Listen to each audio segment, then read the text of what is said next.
Hello, ladies and gentlemen. Welcome back to another episode here on European Confessions. The following story that you're going to be listening to, it was sent to me by one of our dear brother, and this is the translation of the message that he sent to me. The translation, it reads like this. Hello, Brother Nashi, how are you? Can you please post my own story as hidden identity? My story, Brother Nashi, it goes on like this. In our family, there is this family curse. It is a generational curse. And to wherever we go to, we are always told that no matter what we try to do, this curse, it can never be lifted from our family, because the man who created this curse is quite a very powerful traditional healer. So we have been going around trying to find someone who can break this curse, but it seems as if it will never be broken. So there was this other auntie of ours. So this auntie of ours, we were told that when she went to Salisbury during those days before the independence, Harare used to be called Salisbury. So she left the village. Then she came to Salisbury, where she started to work, and she was working for this other white man. And then she met this other man who was from Malawi. So after she had met that man who was from Malawi, she then thought of taking advantage of that man, because this man, when he came to Zim, he had never returned back to his country. So this man, it was said that he had been keeping his money in his room, and he wanted to use that money to return back to his country. Then when our auntie found out that this man, he was keeping a lot of money, that was when she thought of robbing this man. So what she did on the day when this man had told our auntie that it was time for him to return back to his country, our auntie then spoke with that man and said, how about we go and I introduce you to my family, then you can be on your way, then you can go and visit your own people, and after that you will come back. So that man then agreed. So our auntie and that man from Malawi came to our village, and then our auntie had already spoken with my father and his brothers. Then they robbed this man his money, and this man, he then ran away. So it then happened that after our auntie had robbed this man, she never returned back to Salisbury. So she started a small business, but that business never went anywhere. And then our auntie got so sick. And after our auntie had fallen ill, like she was losing her mind, she was like a mad woman. So wherever they would take our auntie to, they were always told that our auntie was supposed to return back to her former lover so that she can apologize. But at that time, it was said that our auntie was refusing. She only agreed. This was after she had fallen really sick, and my father and his brothers then forced our auntie. They then returned back to Salisbury, at that same place where our auntie had met her lover, who was from Malawi. When they got there, they were told that this man, he had stopped working there, but he was working at another farm. So they were given some directions, and off they went to that farm. When they went to that farm, that was when they met that same man that they had robbed when he had visited them in our village. And when they spoke with this man,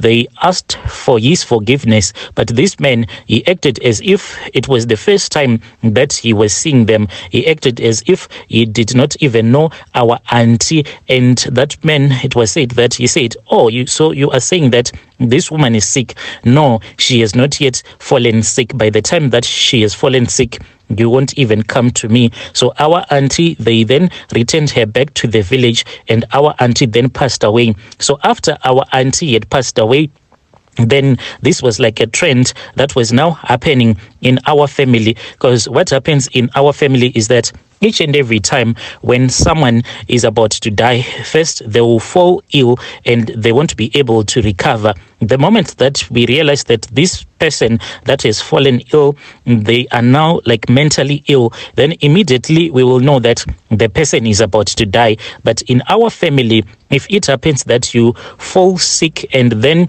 you do not go mad, then we know that it is not yet your time to die. So my parents, then my mother told me that when they realized that there was a curse that was in the family now, my mother told me that they went out. It was my mom and my father, they did this in secret without the knowledge of my father's brothers. They went and visited this other traditional healer without the knowledge of my father's relatives. So they were given some charms, and these charms, they were the ones that were keeping us safe from this family curse. But in the end, the curse still managed to attack my father. My father, he got sick, and then he started to run mad, and my father, unfortunately, he passed away. So after my father had passed away, my mother then sat with me down and told me that for me to protect my own children, I still needed to go to this traditional healer, and I was not supposed to trust in God that he was going to rescue me. I needed to go to a traditional healer. I am a strong Christian, and I go to traditional healers so that I can protect my family, just like what my mother and my father used to do when we were still young. So it then happened that I was told by this other traditional healer that I was introduced to by my own mother. I went to his consultation room. So this traditional healer, when I went to his consultation room, he was then possessed by a spirit, and I don't know what kind of a spirit that possessed.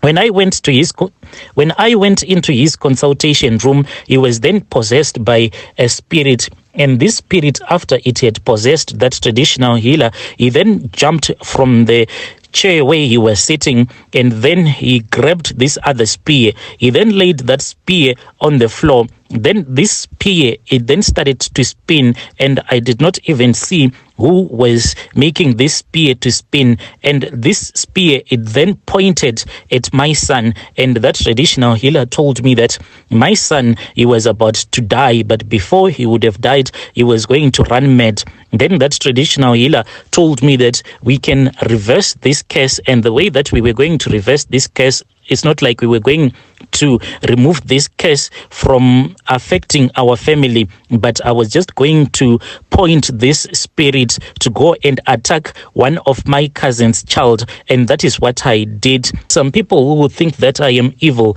but I am doing all that I have to do so that I can protect my own children, just like what my parents used to do when we were still young. They did all that they had to do so as to protect their own children. I am a Christian. I am a strong Christian, but I do this to protect my kids. Dear listeners, right there was a message that was sent to me by our brother right there. Strange things indeed, they do happen in this world. Then there is another message that was sent to me.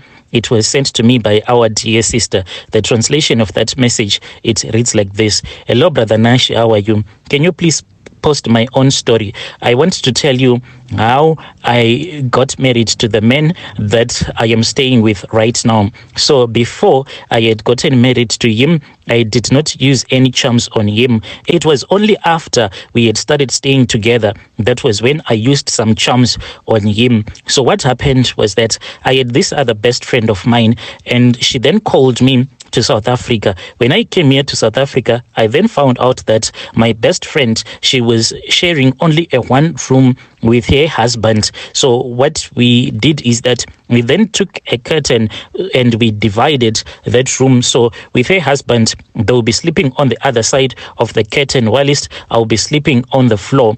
So what they will do is that the moment that they would think that I am fast asleep, that is when they will start to make love. But I used to wake up and I would listen to them as they will be making love. And I saw that my friend's husband, he was like a beast in bed, and I started to lust after him. Then there was this other time when they were busy making love and they thought that maybe I was fast asleep, and I then woke up and I found out that they were making love. And then my friend's husband looked at me and we made eye contact and we smiled at each other as he was busy making love to my friend. Then the next day when we were at work, he then asked me if I wanted a piece of him, and I said, indeed, I wanted a piece of him.